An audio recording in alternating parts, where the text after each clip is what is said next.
हे दोस्तों नमस्कार। एक बार फिर से स्वागत है आपके अपने यूट्यूब चैनल देव जी के ट्रिक्स में। तो दोस्तों हम यहाँ पर डेली की तरह यहाँ पर पीटी की यहाँ पर क्लास लेते हैं और पीटी की क्लास याद रखिएगा डेली आपको यहाँ पर 5 बजे होती है, जहाँ पर आपको हिंदी और जीके दोनों ही सब्जेक्ट कवर कराए जा रहे हैं। अगर आप पहली बार आए हैं तो चैनल को जरूर सब्सक्राइब करिएगा और प्लेलिस्ट के माध्यम से डेली का डेली सभी वीडियो आप देखते चलिए। पीटी आपको पहली बार में ही निकल जाएगा, ठीक है। साथ में जो लोग बीएड एग्जाम की तैयारी कर रहे हैं वो लोग भी चैनल को सब्सक्राइब करिएगा। बीएड एग्जाम की जो क्लासें हैं वो आपकी हैं सुबह 11 बजे आपकी हिंदी की क्लास होती है और रात 9:30 बजे यहाँ पर आपकी बीएड के लिए जीके की क्लास होती है, ठीक है। और स्पेशल क्लास जो आपकी होती है वो रात 8:30 बजे हिंदी फुल टेस्ट होती है जो आपके सभी एग्जामों के लिए होती है, ठीक है। चलिए स्टार्ट करते हैं। गुड इवनिंग भाई, गुड इवनिंग सभी को, गुड इवनिंग सभी को, जय हिंद सभी को, वंदे मातरम। आवाज़ आ रही है ना? आवाज़ आ रही है, क्लियर है? चलिए तो स्टार्ट करते हैं। यहाँ पर आज का पहला प्रश्न कह रहा है इनमें से कौन सा शुद्ध है। यहाँ पर आपसे पूछा गया है संधि विच्छेद, तो आपसे पूछा गया है नायिका का संधि विच्छेद कौन सा बनेगा। फटाफट जवाब दीजिएगा, नायिका का संधि विच्छेद कौन सा बनेगा। चलिए काफ़ी लोगों के जवाब आ चुके हैं, काफ़ी लोगों के जवाब आ चुके हैं, बहुत अच्छे, वेरी गुड। यहाँ पर आपका 1 का जवाब हो जाएगा कौन सा, नय धन इका। कौन सी हो जाएगा, नय धन इका बनेगा। ऑप्शन राइट आपका हो जाएगा ए नंबर, नय धन आपका इका हो जाएगा नायिका। क्लियर हो गया? क्लियर है?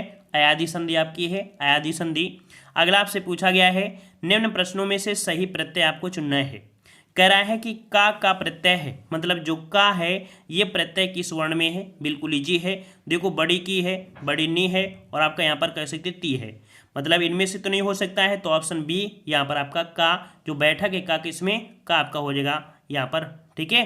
तो अगला प्रश्न आपसे पूछा गया है, यहाँ पर आपसे कह रहा है नंती है ना, यहाँ पर आधाना और ती प्रत्यय जो आपके कहाँ पर है, तो एक ही ऑप्शन हमें दिया गया है सी वाला, आपका कूटंती हो जाएगा, कूटंती, ठीक है। अगले प्रश्न का आते हैं। प्रश्न आपसे अगला पूछा गया है निम्न में से तद्भव शब्द को पहचाने।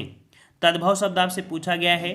तद्भव देखो त्रा शब्द है तो आपका ये हो जाएगा तत्सम, त्रा शब्द है आपका तत्सम, रा उड़ा है तो ये भी तत्सम, मतलब ऑप्शन आपका हो जाएगा बी। यहाँ पर जो कपूत है, कपूत आपका यहाँ पर तद्भव शब्द हो जाएगा। क्लियर हो गया? क्लियर है ना? चलिए अगला पूछा गया है, यहाँ पर आपसे नीचे वाले में पूछा गया तद्भव शब्द कौन सा हो जाएगा। हमने आपको बताया जहाँ भी चांद की बिंदी लग जाए वो हमेशा आपका तद्भव ही होता है, मतलब कि सही जवाब जिसका भी ए आया है बिल्कुल सही है। जो लोग हमेशा से जुड़े रहते हैं उनको किसी भी प्रकार की दिक्कत नहीं होगी हमारे इस चैनल पर, चाहे आप हिंदी की तैयारी करें हो जीके, है ना, पूरी क्लास लेते रहिएगा, आपको कभी भी दिक्कतें नहीं आएंगी। अगला प्रश्न आपसे पूछा है रमा विद्यालय से घर आती है।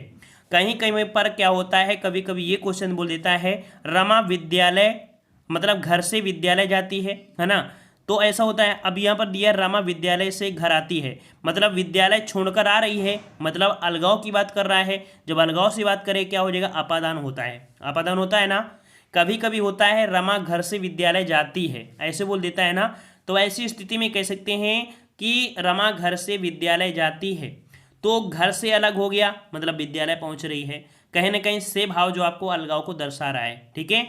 और अगला आपसे पूछा गया है, कह रहा है शिल्पगत आधार पर दोहे का उल्टा। देखिए एक छंद होता है जो दोहे का उल्टा होता है, तो सबसे पहली बात आती है दोहा क्या होता है। दोहे की प्रत्येक जो आपका पहला और तीसरा है ना, पहला और तीसरे चरण में 13 मात्राएं, दूसरे और चौथे में कितनी मात्राएं होती हैं, दूसरे और चौथे में होती हैं 11-11 मात्राएं, है ना। तो इस कारण से जो दोहे का उल्टा होता है वो आपका होता है सोरठा। क्या होता है भाई, सोरठा होता है। मतलब भी आपको बिल्कुल कह सकते हैं कि जो पहला और तीसरा था है ना, तो वहाँ पर आपकी 11-11 हो जाएंगी और जो आपका दूसरा चौथा है वहाँ पर आपका 13 हो जाएंगी। तो बात समझ में आ गया होगा, ये आपका सोरठा हो जाएगा। ऑप्शन राइट जिसका भी सी है राइट, क्लियर हो जाएगा। अगला पूछा है चौपाई के प्रत्येक चरण में मात्राएं होती हैं, तो याद रखिए चौपाई, चौपाई क्या होता है, चौपाई होता है सममात्रिक छंद। सममात्रिक छंद मतलब होता है जितने भी चरण होते हैं सभी में मात्राएं आपकी समान होती हैं, जो कि ऑप्शन डी हो जाएगा, 16 मात्राएं होती हैं, सममात्रिक छंद होता है। अगला पूछा गया है छंद कितने प्रकार के होते हैं, तो मूलतः छंद आपके जो होते हैं मूलतः आपके 2 ही होते हैं। वर्णिक छंद होता है, एक मात्रिक छंद होता है। तो आपको जवाब देना है कितने, ऑप्शन आपका बी देना है, 2 होते हैं, एक वर्णिक छंद, एक मात्रिक छंद, है ना। एक होता है मुक्तक छंद, लेकिन मुक्तक छंद कह सकते हैं उसमें ना आपके वर्णों की गिनती होती है ना मात्राओं की। इस कारण मूलतः हम लोग जो जवाब देते हैं वो देते हैं 2, है ना। अगला पूछा गया है, मुख होई वाचाल पंग चढ़े गिरवर गहन, जस कृपा सुदयाल द्रवहु सकल कलिमल दाहन। ये दोहे का उल्टा लिखा है, दोहे का उल्टा लिखा है कि पंख चढ़े गिरवर गहन मुख हुई वाचाल, ये शुद्ध होता है। तो यहाँ पर जब उल्टा लिखा है तो आपको पता है कि दोहे का उल्टा क्या होता है, सोठा होता है। तो यहाँ पर आपका जवाब क्या हो जाएगा, जवाब हो जाएगा ऑप्शन आपका बी हो जाएगा। ठीक है, ये विषम चरणों वाला आपका मात्राएं हैं, 11-13 मात्राएं, है ना, 11-11 मात्राएं, फिर इसको सम चरणों में आपकी 13-13 मात्राएं होती हैं। ठीक है, अगला आपसे पूछा गया है, भारत में अनेक जातियां हैं, यहाँ पर आपको पूछा गया है शुद्ध कौन सा होगा। तो आपको पता है भारत में अनेकों शब्द प्रयोग नहीं करते हैं, याद रखिए अनेकों का प्रयोग कभी नहीं होता, अनेक होता है। तो ये गलत हो गया, ये गलत हो गया। भारत में अनेक जाति, तो जाति देखो गलत है, इसका मतलब ऑप्शन सी हो जाएगा, भारत में अनेक जातियां हैं, ऑप्शन आपका सी राइट हो जाएगा। क्लियर है। अगला पूछा गया है, भाषा की सबसे छोटी इकाई, भाषा की सबसे छोटी इकाई की अगर बात करते हैं, छोटी की इकाई बात करते हैं, तो आपका जवाब बिल्कुल सिंपल सा है, यहाँ पर दिया गया है कौन सा, डी, वर्ण होती है ना, वर्ण या कह सकते हैं ध्वनि। तो ऑप्शन आपके यहाँ पर डी हो जाएगा, वर्ण हो जाएगा, और वर्ण से भी छोटी आपकी ध्वनि बोल सकते हैं। ठीक है, अगला आपसे पूछा गया है, जो ज्ञ वर्ण है किस वर्णों के संयोग से बना है, संयोग से बना है। तो देखो इसको बनाने के लिए 2 चीज़ होती है, हमने बताया था कि इसको बोला करिए ज्या, क्या बोला करिए, ज्या। तो आपको पता चल गया कि ये जो बना है जा और यहाँ से बना है।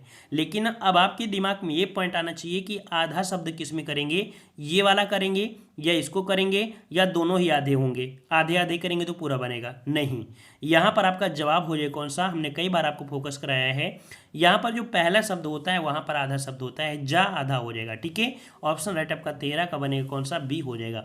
अगला पूछा गया है, अधोलिखित में संयुक्त व्यंजन कौन सा है। संयुक्त व्यंजन की संख्या होती है 4, हमने कई बार आपको बताया है संयुक्त व्यंजन की संख्या 4 होती है। अब वो कौन सी संख्या है जो आपकी यहाँ पर संयुक्त है, इसका जवाब आपको कमेंट बॉक्स में कमेंट करके बताना है। अगला पूछा है, निम्नलिखित में से कौन सा स्वर नहीं है, कौन सा स्वर नहीं है। तो यही यहाँ पर स्वर नहीं है, तो देखो ये भी स्वर है, ये भी स्वर है, ये भी स्वर है, मतलब ऑप्शन डी यहाँ पर इया जो आपका है ये आपका स्वर नहीं है, ये तो आपका व्यंजन होता है। क्लियर है। अगला पूछा गया है, शुद्ध वर्तनी का चयन करना है, यहाँ पर जानवी, है ना, जानवी नाम सुना है ना, जानवी सुना है ना।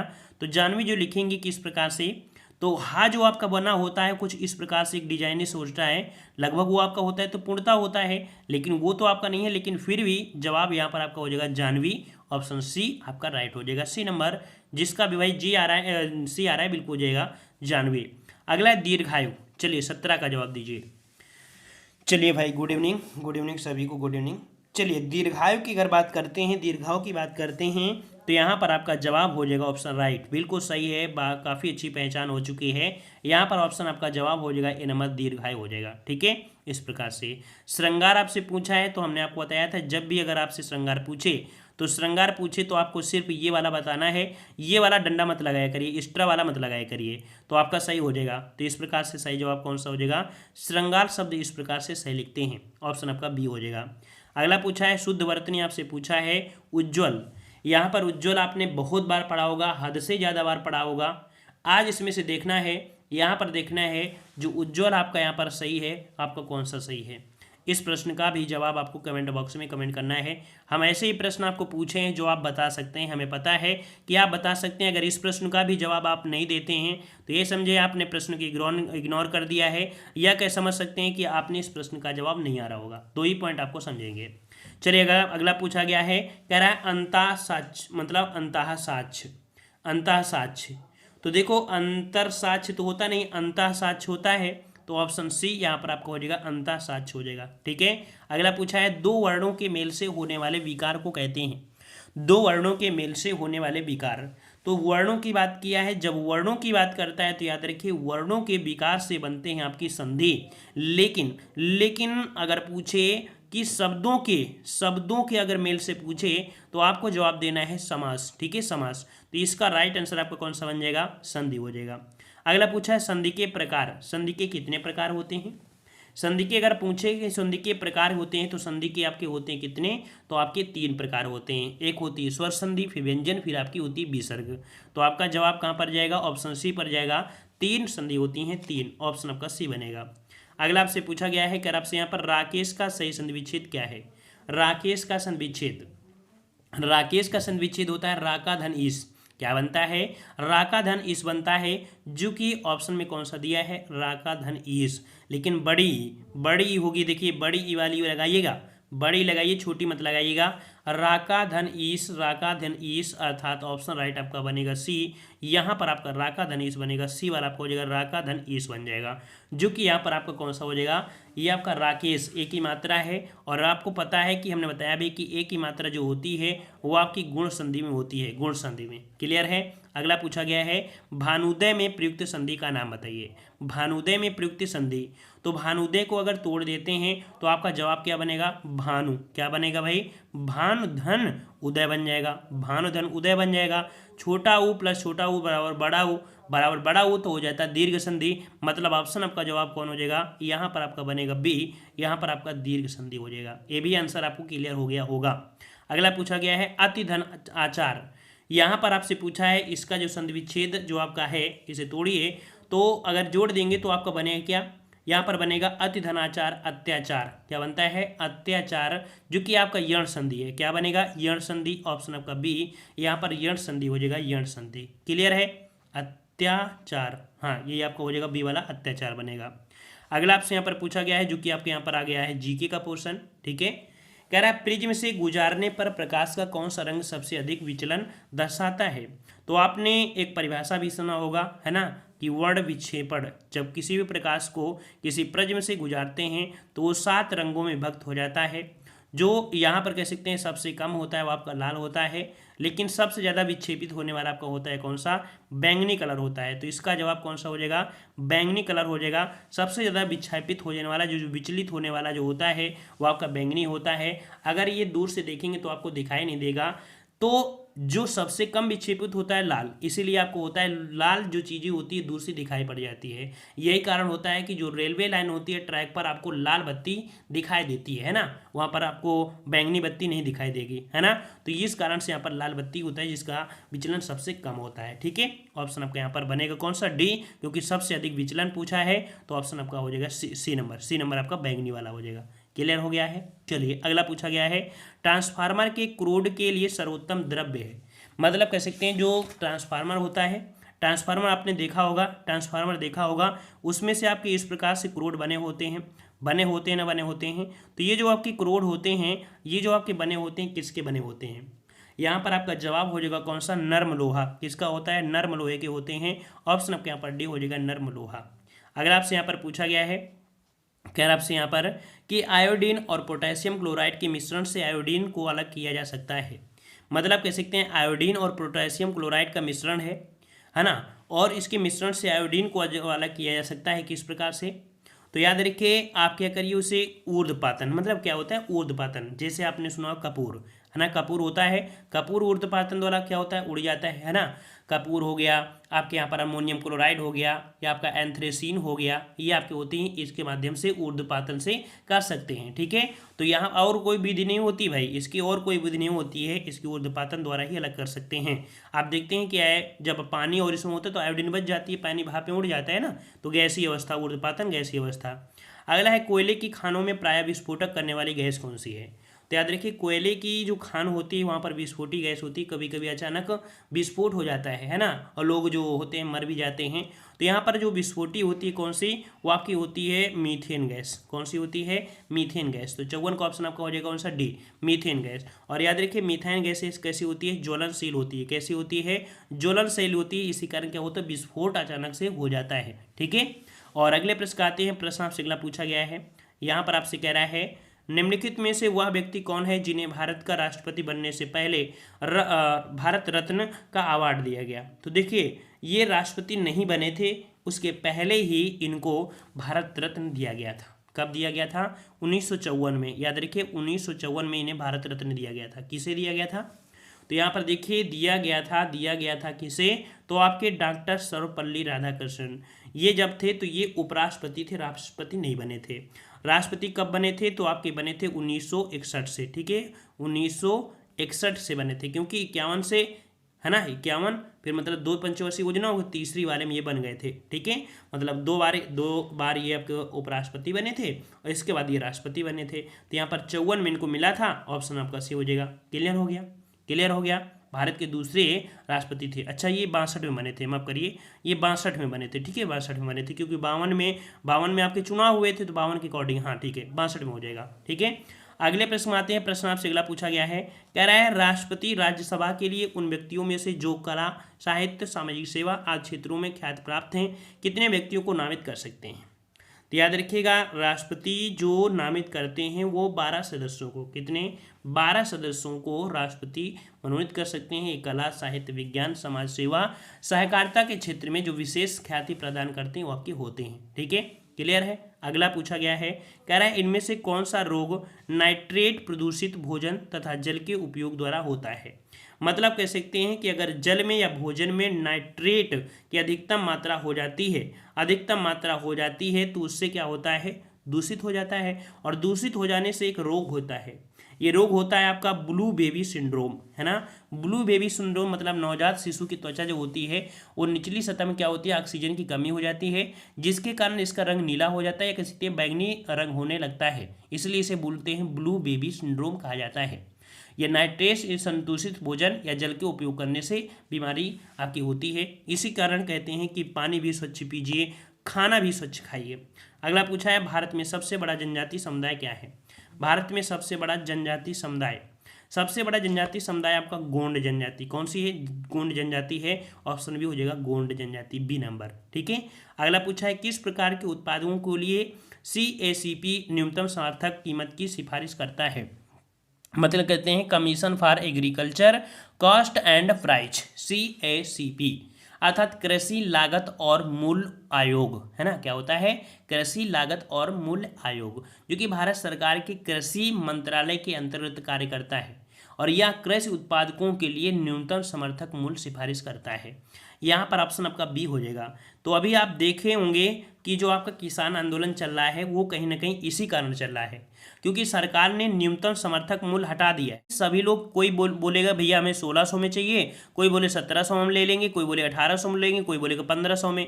अब जब व्यापारी वर्ग यही कि बोलेंगे कि एक साथ, मतलब व्यापारी लोग अगर बोलेंगे कि ऐसा करिए, सब लोग मिल लेते हैं और बोल लीजिए कि रेट 1400 कर देते हैं, तो भैया जब व्यापारी एक साथ मिल जाएंगे तो किसानों की क्या है, मतलब उसमें होगा, जितना वो निर्धारित कर देंगे उतना ही देंगे। लेकिन जब सरकार तय कर दिया है तो उसके नीचे नहीं ले सकते हैं। तो यही कारण है किसान आंदोलन वही आपको कर रहे हैं कि न्यूनतम समर्थन मूल्य को क्यों हटा दिए, ये आपका होना जरूरी था।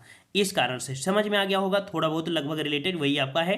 तो ऑप्शन आपका बी हो जाएगा, कृषि उत्पाद से संबंधित आपका होता है। अगला आपसे पूछा गया है, कह रहा भारतीय संविधान नागरिकों के लिए आर्थिक न्याय किसके माध्यम से सुनिश्चित करता है। देखो यहाँ पर पूछा है आर्थिक न्याय, है ना, आर्थिक न्याय। तो आर्थिक न्याय होता है वो राज्य के नीति निर्देशक सिद्धांतों के अंतर्गत आपके हुए, मतलब जो भी आर्थिक न्याय है ना। तो ये जो शब्द आपको टोटल हैं ये आपको मिलेगा कहाँ पर, ये मिलेगा आपके राज्य के नीति निर्देशक सिद्धांत में। जैसे हमने आपको बताया था आर्टिकल 39 में जो दिया गया है उसमें आप कह सकते हैं आर्थिक, मतलब पैसे जो होते हैं वो बराबर होंगे, जैसे आपके पुरुष और महिलाओं के लिए वेतन बिल्कुल समान होगा, और भी कई प्रकार के आपके यहाँ पर दिए गए हैं आर्थिक न्याय से संबंधित, ठीक है। अगला आपसे पूछा गया है, राज्यसभा के सदस्यों का चुनाव कितनी अवधि के लिए किया जाता है। तो राज्यसभा के लिए सदस्यों का जो चुनाव होता है वो कितने वर्ष के लिए होता है। चलिए 61 नंबर, तो यहाँ पर आपका जवाब हो जाएगा ऑप्शन राइट, यहाँ पर 6 वर्ष के लिए होता है। कितना होता है, 6 वर्ष के लिए। हाँ, वो जो होते हैं कह सकते हैं कि 2 वर्ष में आपके कह सकते हैं उसके कुछ सदस्य आपके हट जाते हैं, वो बात दूसरी है, लेकिन वो कह सकते हैं एक चक्र होता है, पूरे कह सकते हैं वो 6 वर्ष उनका बीती जाता है तभी होता है, ठीक है। तो 6 वर्ष के लिए होता है, ऑप्शन सी हो जाएगा। अगला पूछा है, ज्ञानपीठ पुरस्कार किस क्षेत्र वालों को दिया जाता है। ज्ञानपीठ, याद रखिए ज्ञानपीठ पुरस्कार जो आपका है ये साहित्य में प्रदान किया जाने वाला आपका कह सकते हैं ये पुरस्कार है, जो कि 62 का ऑप्शन राइट आपका बनेगा। यहाँ पर ए नंबर साहित्य में दिया जाने वाला पुरस्कार है। अगला है संयुक्त राष्ट्र संघ यूएनओ का महासचिव बनने वाला पहला अफ्रीकी था। देखो यहाँ पर आपसे पूछा है अफ्रीकी, है ना, लेकिन सबसे पहले जो आपके बने थे वो त्रिगवेली थे। त्रिगवेली जो आपके थे वो नॉर्वे के थे। त्रिगवेली जो आपके थे नॉर्वे के थे, लेकिन पूछा गया है पहला अफ्रीकी कौन था जो यूएनओ में महासचिव बने थे। ये थे आपके बुतरस घाली। कौन थे? बुतरस घाली थे। यहाँ पर राइट आंसर आपका भी हो जाएगा बुतरस घाली। अगर आपसे पूछ लेता पहले आपके कौन थे, तो सबसे पहले आपके थे त्रिगवेली जो कि आपके नॉर्वे के थे। ठीक है, अगला पूछा गया है कि लाला लाजपत राय किसके विरुद्ध प्रदर्शन कर रहे थे जब वे पुलिस की नृशंसता का शिकार हुए? तो यहाँ पर पता है कि साइमन कमीशन का विरोध कर रहे थे, है ना, क्योंकि वो जो साइमन कमीशन थे उसमें से कोई भारतीयों को शामिल नहीं किया गया था। इस कारण से लाला लाजपत राय के विरुद्ध यहाँ पर मतलब उन्होंने प्रदर्शन कर रहे थे। इस कारण से यहाँ पर उन पर लाठीचार्ज की गई थी, इसी कारण उनकी मृत्यु हो गई थी। तो यहाँ पर ऑप्शन राइट आपका होगा कौन सा? Simon commission. ठीक है, अगले प्रश्न को बढ़ते हैं। प्रश्न आपसे अगला है, ऋग्वेदिक आर्य पश्चारी लोग थे। यह इस तथ्य से पुष्ट होता है कि मतलब जो ऋग्वेदिक लोग थे वो पश्चारी लोग थे। इस तथ्य से पुष्ट होता है, किस तथ्य से? क्योंकि कह सकते हैं कि ऋग्वेद में गाय के अनेक संदर्भ हैं। अधिकांश युद्ध गायों के लिए लड़े जाते थे। पुरोहितों को दिए जाने वाला उपहार प्रायः गायें होती थी, न कि जमीन। मतलब उस समय जो भी जमीन थी, जो संपत्ति थी वो गाय हुआ करती थी। दान में देना है तो गाय करिए, यज्ञ देना है, यज्ञ करना है तो दान में गाय ही करना है ना, उपहार में देना है, तो ये सब कुछ होता है। इसी से पता चल जाता है कि ये लोग पशुचारी थे। मतलब यहाँ पर सभी हो जाएगा ऑप्शन डी, उपरोक्त सभी से पता चलता है कि ऋग्वेद में जो आर्य लोग होते वो सभी पशुचारी होते थे। ठीक है, ऑप्शन डी हो जाएगा। अगला पूछा गया है, प्रसिद्ध खजुराहो के मंदिर का निर्माण निम्न में से किसने किया था? खजुराहो के प्रसिद्ध मंदिर का निर्माण किसने कराया था? बहुत बार आपने पढ़ा होगा, चंदेलों ने। किसने बनाया था भाई? चंदेलों ने। ऑप्शन राइट आपके यहाँ पर हो जाएगा, खजुराहो के मंदिर जो आपके चंदेलों ने बनवाए थे। ठीक है, अगला पूछा गया है, भारत के स्थलाकृतिक मानचित्र निम्न से कौन सा संगठन बनाता है? भारत के जो स्थल है इसका मानचित्र बनाने का जो संगठन है वो आपका कौन सा संगठन है? यहाँ पर आपका 67 का जवाब हो जाएगा भारतीय जो भौगोलिक सर्वेक्षण है। ठीक है, भारतीय भौगोलिक सर्वेक्षण जो विभाग है ये आपका है, ऑप्शन ए हो जाएगा भारतीय भौगोलिक सर्वेक्षण। ठीक है, अगले प्रश्न आते हैं। प्रश्न आपसे अगला पूछा गया है, कह रहा है सीसा अर्थात लेड का सबसे महत्वपूर्ण अयस्क। तो याद रखिए, लेड का सबसे महत्वपूर्ण अयस्क जो आपका है वो आपका कौन सा है? तो गैलेना, है ना। सीसा क्या होगा? गलेना, गलेना, सीसा गलेना, सीसा गलेना, ऐसे याद रखिएगा, सीसा गलेना। तो ऑप्शन आपका हो जाएगा गैलेना। ठीक है, अगला आपसे पूछा है, निम्न में से कौन सी भारत में रबी की फसल नहीं है? रबी की फसल, तो देखो भारत में 3 प्रकार की फसलें मुख्य रूप से होती हैं। पहली आपकी होती है खरीफ की फसल होती है ना, खरीफ की फसल। फिर आपकी होती है रबी की फसल, फिर होती है जायद की फसल। तो यहाँ पर देखो खरीफ की फसल होती है जो आपके जून जुलाई, है ना, जुलाई अगस्त के बीच होती है। रबी की फसल ठंडी वाली होती है जो आपके अक्टूबर नवंबर में बो जाती है। जायद की फसल होती है गर्मियों जो पानी वाली होती है। तो रबी की फसल नहीं है, कौन सी नहीं है? 69 का ऑप्शन राइट आपका जवाब हो जाएगा डी, जूट, है ना। जूट ये कह सकते हैं कि रबी की फसल आपकी नहीं है, रबी की फसल आपकी नहीं है। ये गर्म फसलों के उदाहरण है। ये जो आपके हैं सभी गर्म की फसलों होती हैं, मक्का, ज्वार, जूट, है ना। ये अगस्त सितंबर में जो लगभग बोई जाती है, मई जून में तब की बात हो रही है। ठीक है, तो ये आपका खरीफ में आती है। अगला पूछा गया है, निम्न से कौन मलेरिया पैदा करती है? मलेरिया, मलेरिया जो पैदा करती है वो जो प्रोटोजोआ होते हैं, क्या होते हैं? मलेरिया जो होते हैं ना वो एक कोशिकी होते हैं, एक कोशिकी जीव होते हैं जिन्हें हम लोग बोलते हैं परजीवी, है ना। ये प्रोटोजोआ कहा जाता है ना। एक होता है प्लाज्मोडियम, प्लाज्मोडियम नामक एक प्रोटोजोआ होता है जिसके कारण मलेरिया रोग आपका हो जाता है ना। और मादा एनोफिलीज, मादा एनोफिलीज क्या होता है? एक व्यक्ति में जाएगा, उससे खून चूसेगा, दूसरे में जाएगा, बैठ जाएगा। मतलब कह सकते हैं इसके वाहक जो होते हैं वो मादा एनोफिलीज होते हैं, लेकिन कार्य किस प्रकार होते हैं? प्रोटोजोआ के रूप में ही कार्य करते हैं। तो यहाँ पर आपका जवाब क्या हो जाएगा? यहाँ पर आपका सी हो जाएगा। ठीक है, अगले प्रश्न आते हैं। प्रश्न आपसे अगला है, कह रहा उत्तर प्रदेश में महात्मा गांधी स्टेडियम कहाँ स्थित है? Mahatma Gandhi stadium, Mahatma Gandhi stadium Rampur. ठीक है, रामपुर। तो इससे याद रखना है कि महात्मा गांधी ने कहा था रघुपति राघव राजा राम पतित पावन सीताराम। तो देखो यहाँ पर राम शब्द है ना, और आपको पता है गांधी जी चाहते थे राम राज्य। तो तो इससे याद रखिएगा राम, है ना। चलिए डी नंबर। अगला पूछा गया है, भारत के राज्यों में उत्तर प्रदेश किस उत्पाद का सबसे बड़ा उत्पादक नहीं है। तो देखो आपको पता है भारत में गेहूं का उत्पादन, है ना, गेहूं का उत्पादन में प्रथम, आलू में प्रथम, गन्ने में प्रथम, है ना, यह में सब में है कि नहीं है, लेकिन फूलों का उत्पादन नहीं है। ठीक है, ऑप्शन राइट आपका यहाँ पर ए हो जाएगा। अगला पूछा गया है, कह रहा आपसे यहाँ पर उत्तर प्रदेश में परमाणु ऊर्जा केंद्र स्थापित है। उत्तर प्रदेश में परमाणु केंद्र जो स्थापित है वो आपके कहाँ पर स्थापित है। इसको भी आपने बहुत बार पढ़ा होगा, बहुत बार आपने सुना होगा, बहुत बार हमने पढ़ाया भी है ना। इस प्रश्न का जवाब भी आपको कमेंट बॉक्स में कमेंट करना है। ठीक है, अगला पूछा गया है, कह रहा है उत्तर प्रदेश की सबसे बड़ी नक्षत्रशाला कौन सी है। उत्तर प्रदेश की सबसे बड़ी नक्षत्रशाला है, ये है आपकी गोरखपुर की नक्षत्रशाला। कौन सी है, गोरखपुर की नक्षत्रशाला है। ऑप्शन आपके यहाँ पर बी, गोरखपुर की नक्षत्रशाला आपका है। ठीक है, गोरखपुर वाली। अगला पूछा है, हरिदास जयंती प्रतिवर्ष मनाई जाती है। हरिदास जयंती प्रतिवर्ष जो मनाई जाती है ये आपके कहाँ पर, तो कहा जाता है कि इनका जन्म हुआ था कहाँ पर, वृंदावन में। इससे याद रखना है, ऑप्शन आपका सी हो जाएगा वृंदावन। वैसे इनका अपवाद है ना, इनका वैसे अपवाद है क्योंकि बहुत लोग बोलते हैं हरिदासपुर में हुई थी, बहुत लोग बोलते हैं वृंदावन में। तो बस यहाँ पर याद रखिए कि आपका वृंदावन, ऑप्शन आपका सी हो जाएगा वृंदावन। ठीक है, तो यहाँ पर कह सकते हैं कि हमने आज की इस वीडियो में शायद 3 क्वेश्चन आपको कमेंट बॉक्स में कमेंट किए हैं जो कि बहुत ईजी क्वेश्चन है। उनको देखिएगा और आप लोग कमेंट करिएगा। अगर आप कमेंट करते हैं तो समझेंगे कि आप लोग काफ़ी अच्छी तैयारी करते हैं, है ना, और अपना पूरा समय देते हैं पढ़ाई में, क्योंकि आपका जीवन है, अभी जो उम्र है वो पढ़ाई की है। आप पढ़ाई करिए, प्यार से रहिए, ठीक है ना। और जो कह सकते हैं हमने आपको बता भी दिया है ना, कि जो आपकी क्लासें बीएड एग्जाम की चालू हो गई हैं। एक क्लास आपकी रात 9:30 बजे होती है जो कि आपकी जीके की क्लास होती है, जीके जीएस की क्लास होती है ना। और एक क्लास सुबह 11 बजे होती है, सुबह 11 बजे होती है, जिसका नोटिफिकेशन आपको मिलेगा या नहीं मिलेगा क्लियर नहीं होता है, लेकिन सुबह 11 बजे होती है हिंदी की क्लास जो कि आपकी बीएड की एग्जाम की है। ठीक है, तो आप लोग 2 क्लासें ये आपकी फिक्स हो गई हैं, और भी क्लासें तो इनको भी कर लीजिए। और 8:30 बजे वाली क्लास आपको तो पता ही है 12 मासी होती है, सर्दी जुकाम से कोई मतलब नहीं होता है। ठीक है, तो 2 क्लासें स्टार्ट और आपकी कर गई हैं 26 जनवरी के दिन से, तो इनको भी आप लोग डेली का डेली देखिए। आपके पास क्या है, जीके पढ़ना है, हिंदी पढ़ना है, 2 सब्जेक्ट आप कहीं भी पढ़िए, कुछ भी पढ़िए। जीके और हिंदी क्या होता है, घूम फिर के वही तो होता है, पढ़ना तो सब कुछ पढ़ता है, इसलिए पढ़ते रहिए। जितना हम आपको दे रहे हैं पढ़ते रहिए। आप किसी भी एग्जाम की तैयारी करें, पीईटी तो हो गया, लेखपाल भी निकल जाएगा, आपका फॉरेस्ट गार्ड भी निकल जाएगा, आपका कोई भी एसआई भी निकल जाएगा, कुछ भी होगा, पुलिस भी निकल जाएगा। ये बस इतनी क्लासें आप लेते रहिएगा। ठीक है, मिलते हैं एक नए वीडियो के साथ। सभी को धन्यवाद। अगर आपको पसंद आया है वास्तविकता में, अगर आपको आनंद आया है पढ़ने में, तो वीडियो को लाइक जरूर करके ही जाइएगा। धन्यवाद, सभी को राधे राधे।